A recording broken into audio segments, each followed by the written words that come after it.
Welcome प्यारे बच्चों, engineers gateway के यूट्यूब प्लेटफॉर्म पर मैं ललित आठी एक बार फिर से आपका स्वागत करता हूं। आशा और उम्मीद करता हूं कि अब आप ईमानदारी से अपनी पढ़ाई स्टार्ट कर चुके होंगे। जैसा कि आप जानते हैं, हम यहां पर एक ऐसे सब्जेक्ट की बात कर रहे हैं जिसको केवल आपको सुनना है और सुनने मात्र से आप उस सब्जेक्ट में अच्छा स्कोर कर सकते हैं, क्योंकि ये सब्जेक्ट ऐसा है जो आपके आसपास पर डे होता है।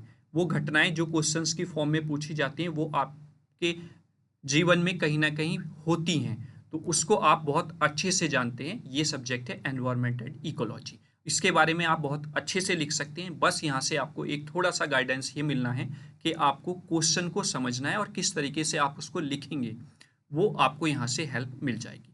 पूरा सब्जेक्ट वैसे हमारे यूट्यूब चैनल पर अवेलेबल है। चाहे आप किसी पर्टिकुलर टॉपिक को पढ़ लीजिए, चाहे आप किसी पर्टिकुलर यूनिट को पढ़ लीजिए, या जो एग्जाम के पॉइंट ऑफ व्यू से इंपॉर्टेंट टॉपिक है अगर आप वो पढ़ना चाहते हैं तो वो भी हमारे यूट्यूब चैनल पर आपको मिल जाएगा। आप जाइए, प्लेलिस्ट चेक कीजिए। प्लेलिस्ट में आपको एनवायरनमेंट एंड इकोलॉजी सब्जेक्ट की प्लेलिस्ट मिल जाएगी। वहाँ पर जाकर आप इसके topic wise, unit wise topic पढ़ सकते हैं। ठीक है, आज का जो हमारा उद्देश्य है वो है 2 मार्क्स प्रीवियस ईयर क्वेश्चंस की जो श्रृंखला है उसको कवर करने का।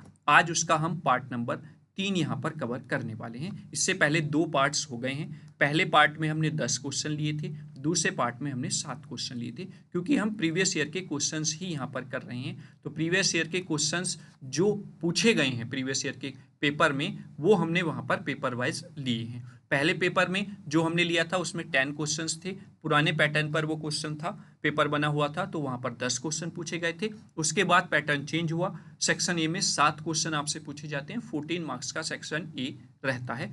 तो जैसे सेक्शन 2 में हमने 7 क्वेश्चंस इंक्लूड किए थे, वैसे ही इस सेक्शन यानी कि भाग 3 में भी हम 7 क्वेश्चंस आज करने वाले हैं। तो वीडियो को स्टार्ट करने से पहले आप वीडियो को ज़्यादा से ज़्यादा शेयर कर दीजिए अपने हर एक प्लेटफॉर्म पर, जो भी सोशल प्लेटफॉर्म आपका है जो यूज़ करते हैं आप, चाहे फेसबुक हो, ट्विटर हो, इंस्टाग्राम हो या व्हाट्सएप हो, आप सब पर वीडियो को शेयर कर दीजिए जिससे कि ज़्यादा से ज़्यादा बच्चे लाभ उठा सकें। तो चलिए स्टार्ट करते हैं अपना आज का वीडियो। और पहला क्वेश्चन है, who is the father of the ecology in India. India में इकोलॉजी के फादर किनको कहा जाता है। बहुत इजी क्वेश्चन यहाँ पर पूछ लिया गया है, डायरेक्ट क्वेश्चन। हमने सोचा भी नहीं होगा कि ये क्वेश्चन भी बन सकता है ना।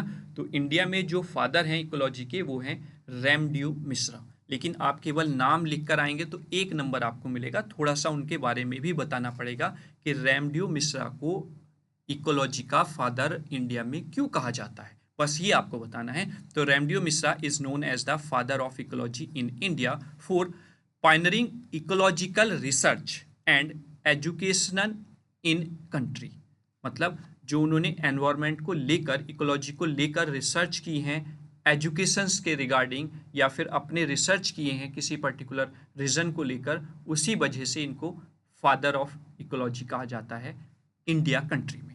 Establishing foundational work in plant ecology and promoting the environmental conservation. उन्होंने जो काम किया है प्लांट इकोलॉजी पर और दूसरा एनवायरमेंटल कंजर्वेशन को उन्होंने प्रमोट किया है, तो इस वजह से उनको father of ecology in India कहा जाता है। बस इतना आपको लिखना है, 2 मार्क्स के पॉइंट ऑफ व्यू से इनफ है। ठीक है, आगे बात करें सेकंड क्वेश्चन की, तो differentiate between the producer and decomposer with example.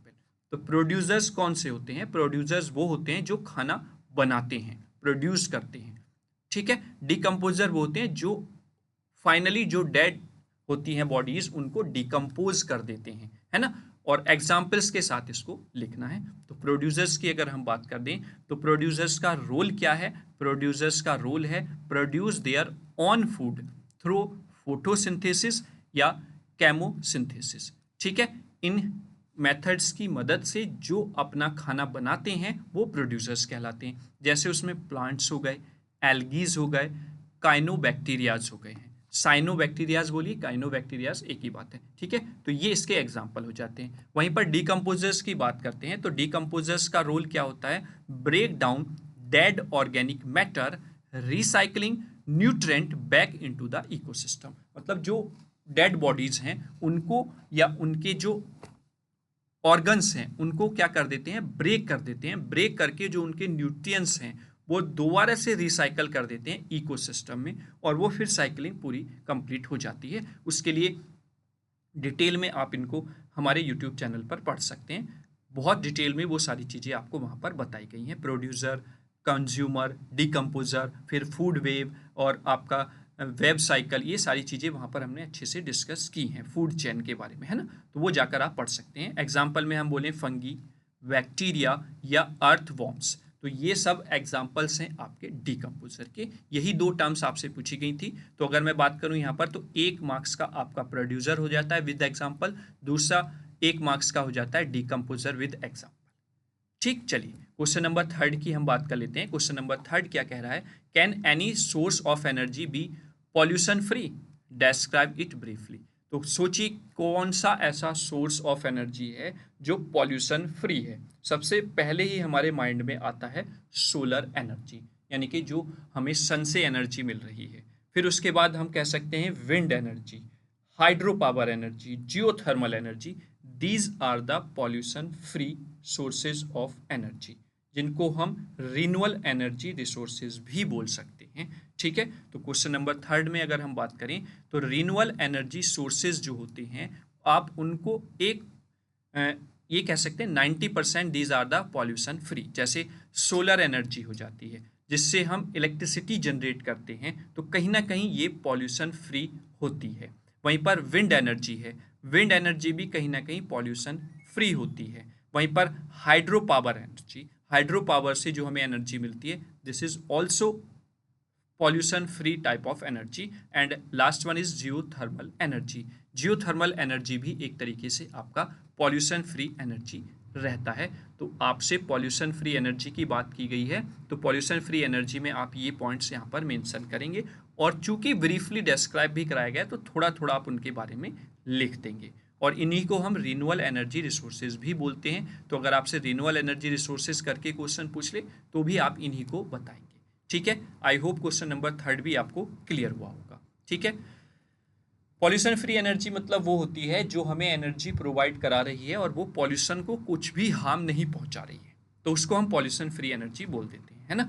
What are the main causes of the water pollution, question number 4 में क्या मेन कॉज हैं वाटर पॉल्यूशन के, वो पूछा गया है। तो अगर हम बात करें, सबसे मेन जो है वो इंडस्ट्रियल डिस्चार्ज है, जो इंडस्ट्री से डिस्चार्ज होता है, या फिर हम हमारे घरों से जो ऑयली जो वाटर जाता है, डिस्चार्ज होता है, वो सारे कहीं ना कहीं, या फिर सेकंड मोस्ट इम्पॉर्टेंट पार्ट है प्लास्टिक का जो हम यूज़ करते हैं और फिर हम उसको फेंक देते हैं वाटर में। तो वो दो मेन फैक्टर हैं वाटर पॉल्यूशन के। तो कुछ फैक्टर्स हमने यहाँ पर बात की है, main causes of the water pollution, जैसे इंडस्ट्रियल डिस्चार्ज हो गया, एग्रीकल्चर रन ऑफ हो गया है, सीवेज एंड वेस्ट वाटर आपका जो होता है वो वाटर पॉल्यूशन को कहीं ना कहीं बढ़ाता है ना। ऑयल स्प्लिंग, जो ऑयल्स जा रहा है ओशियन में, सीज में, वो भी कहीं ना कहीं वाटर को पॉल्यूट कर रहा है। प्लास्टिक वेस्ट हो गया, अर्बन रन ऑफ हो गया, माइनिंग एक्टिविटीज़ हो गई। तो these all are the main causes of water pollution. 2 marks के पॉइंट ऑफ व्यू से आप 4 से 5 पॉइंट्स जो हैं वो केवल लिखेंगे, यहाँ पर डिस्क्राइब नहीं करना है। जो पूछा गया है केवल उतना हम लिखेंगे और अपने टाइम को मैनेज करते हुए चलते रहेंगे और क्वेश्चन सॉल्व करते जाएंगे। ठीक है, तो ये आपका हो जाता है main causes of water pollution. ठीक है, चलिए आगे हम बात कर लेते हैं क्वेश्चन नंबर 5 की। क्वेश्चन नंबर 5 क्या कह रहा है कि what are the ozone depleting substances, give example. Ozone layer जो डिप्लीट हो रही है, ब्रेक हो रही है, वो किन कारणों की वजह से हो रही है, वो यहाँ पर सब्सटेंसेस पूछे गए हैं एग्जाम्पल के साथ। तो जनरली अगर हम बात करें तो ओजोन लेयर एक ऐसी लेयर है जो सन से आने वाली लाइट की यूवी रेज को अर्थ के सरफेस पर आने से रोकती है और हमारी स्किन को स्किन कैंसर होने से बचाती है। जिसमें सबसे महत्वपूर्ण जो एग्जाम्पल है जो ओजोन लेयर को हार्म पहुंचाने का काम करता है, वो है क्लोरोफ्लोरोकार्बन गैस। ठीक है, या फिर कार्बन टेट्राक्लोराइड। तो these are the main factors जो आपके कहीं ना कहीं ओजोन लेयर को हार्म पहुंचा रहे हैं। तो इसको आप लिखेंगे कैसे कि ozone depleting substances are the chemical that cause the depletion of the ozone layer in the earth stratosphere leading to increase the ultraviolet radiation reaches the surface। मतलब कुछ केमिकल्स ऐसे हैं जो ओजोन लेयर को हार्म पहुंचा रहे हैं, जिस वजह से आपका जो अल्ट्रावायलेट रेडिएशन है वो अर्थ तक अधिक मात्रा में आ रहा है, इंक्रीज हो रहा है उसका लेवल। तो कुछ ओडीएस यानी कि ओजोन डिप्लीटिंग सब्सटेंसेज हैं, जैसे सबसे मेन है क्लोरोफ्लोरोकार्बन CFC, जो कि रेफ्रिजरेटर्स में यूज़ होता है, एयर कंडीशनिंग में यूज़ होता है, ठीक है। तो ये कहीं ना कहीं क्लोरोफ्लोरोकार्बन सबसे इम्पॉर्टेंट फैक्टर है। फिर हेलोन्स जो हैं वो एक मेन फैक्टर है, कार्बन टेट्राक्लोराइड मेन फैक्टर है, मेथाइल क्लोरोफॉर्म जो है वो भी एक इम्पॉर्टेंट रोल अदा करता है ओजोन डिप्लीटिंग सब्सटेंस की फॉर्म में, और हाइड्रोक्लोरोफ्लोरोकार्बन्स HCFC, this is also a part of the ozone depleting substances. तो ये कुछ एग्जाम्पल्स हैं जो कहीं ना कहीं ओजोन की लेयर जो होती है स्ट्रेटोस्फेयर के पास उसको हार्म पहुंचा रही है, और जिस वजह से अल्ट्रा वायलेट रेडिएशन जो है अर्थ के सरफेस पर वो इंक्रीज हो रहा है डे बाय डे। ठीक है, चलिए आगे बात कर लेते हैं क्वेश्चन नंबर 6 की। क्वेश्चन नंबर 5 आपको क्लियर हो गया होगा, ठीक है। नेक्स्ट है, what are the main provisions of the environmental protection act of 1986। तो 1986 का जो एनवायरमेंटल प्रोटेक्शन एक्ट है उसके क्या मेन प्रोविजंस हैं उसको यहाँ पर आपसे पूछा गया है। तो जैसे एनवायरमेंटल स्टैंडर्ड्स डिफाइन करा दिए गए, या फिर जो हजार्ड्स जो वेस्ट आता है जो कहीं ना कहीं आपका इकोसिस्टम को हार्म पहुंचाता है अलग अलग लेवल पर, उनका रेगुलेशन आप किस तरीके से कर रहे हैं ये इस एक्ट में था। वहीं पर मॉनिटरिंग एंड एनफोर्समेंट जो अभी हमने पीछे डिस्कशन किया था जब हम EIA प्रोसेस की बात कर रहे थे, है ना, पिछले पार्ट्स में, तो वहाँ पर हमने इसका डिस्कशन किया था। तो किस तरीके से आप मॉनिटर कर पा रहे हैं इस एक्ट को, लागू कर पा रहे हैं इस एक्ट को, फिर अगर कोई इस एक्ट को या इसके रूल्स को फॉलो नहीं कर रहा है तो आप उसको क्या पनिशमेंट दे रहे हैं, है ना। और पब्लिक में अवेयरनेस करना एक इम्पॉर्टेंट प्रोविज़न है एनवायरमेंट प्रोटेक्शन एक्ट का, क्योंकि पब्लिक में अवेयरनेस जाएगी, इंडिविजुअली अवेयर होगा एनवायरमेंट को लेकर, तो अपने आप एनवायरमेंट प्रोटेक्ट हो जाएगा, ठीक है। तो यहाँ पर main provision of the environmental protection act 1986 की अगर हम बात करें तो सबसे पहला है एनवायरमेंटल स्टैंडर्ड्स। कुछ स्टैंडर्ड्स सेट करने हैं जिससे कि हम कह सकें ये स्टैंडर्ड है, अगर इससे ऊपर जाते हैं या इस लेवल से नीचे आते हैं तो कहीं ना कहीं एनवायरमेंट को लॉस है। फिर वहीं पर रेगुलेशन ऑफ हजार्डियस वेस्ट, जो वेस्ट आता है उसको कैसे रेगुलरली हम मैनेज कर पा रहे हैं, वो यहाँ पर एक इस प्रोटेक्शन एक्ट का प्रोविज़न था। एनवायरमेंटल इम्पैक्ट असेसमेंट, जो EIA, हम किसी भी प्रोजेक्ट को लगाने से पहले उस पूरे स्टेप को फॉलो करते हैं, पूरे प्रोसेस को फॉलो करते हैं, तो ये भी एक कहीं ना कहीं प्रोविज़न था इस एक्ट का। Then monitoring and the enforcement, monitor करना कि आपने जो रूल बनाए हैं वो कहीं ना कहीं लागू हो रहे हैं या नहीं हो रहे हैं, और अगर नहीं हो रहे हैं या फिर कोई उनको फॉलो नहीं कर रहा है तो क्या उसको आप पनिशमेंट देंगे, है ना। और public awareness, most and important part of this provision. क्यों? क्योंकि पब्लिक को अगर आप अवेयर कर दें वन बाई वन इंडिविजुअली तो अपने आप एनवायरमेंटल प्रोटेक्शन एक्ट लागू हो जाएगा, फिर आपको पनिश नहीं करना पड़ेगा, क्योंकि चीज़ें अगर हमें समझ में आ जाती हैं कि कहीं ना कहीं ये हमें ही हार्म पहुंचाएगी। देखिए, इस में आप जब पब्लिक को अवेयर करेंगे तो वो किस तरीके से करेंगे, जो ज़्यादा इम्पैक्ट आप पर या पब्लिक पर डालेगी। जैसे आप इस सब्जेक्ट को पढ़ रहे हैं तो कहीं ना कहीं इस सब्जेक्ट को आप पढ़ते समय कुछ ना कुछ आपको अवेयरनेस ज़रूर मिलेगा एनवायरनमेंट को लेकर। तो एक पब्लिक को अवेयर करने का सबसे आसान तरीका था, आप एजुकेशन से जोड़ दीजिए। जितने मार्क्स आपका एक जो आपका मेन सब्जेक्ट है वो कंटेन करके चल रहा है, उतने ही मार्क्स ये भी मेन कंटेन करके चल रहा है आपके एग्ज़ाम के पॉइंट ऑफ व्यू से। तो इसका मतलब आप कुछ ना कुछ पढ़ेंगे, और जब पढ़ेंगे आप तो कहीं ना कहीं आपको एक अवेयरनेस जरूर आएगी इस एनवायरमेंट एजुकेशन को लेकर, है ना। या फिर आप पब्लिकली जोड़ दें कि आप अगर एनवायरनमेंट को हार्म पहुंचाते हैं तो इंडिविजुअली खुद आपको भी हार्म होगा। तो कहीं ना कहीं अपने हेल्थ को देखते हुए, अपने जीवन को देखते हुए, अपने परिवार को देखते हुए जो लोग हैं वो कहीं ना कहीं एनवायरनमेंट के प्रति जागरूक होंगे। तो ये कुछ इंपॉर्टेंट पॉइंट्स हैं, प्रोविजंस हैं जो एनवायरमेंटल प्रोटेक्शन एक्ट 1986 में रखे गए हैं। ठीक है, क्लियर हुआ? चलिए, सबका उद्देश्य यही है, जो भी प्रोविजन है, कि एनवायरनमेंट को कैसे हेल्दी बनाया जाए, कैसे उसको स्ट्रॉन्ग रखा जाए। ठीक है, एंड क्वेश्चन नंबर 7 क्या कह रहा है कि right the need of environment education.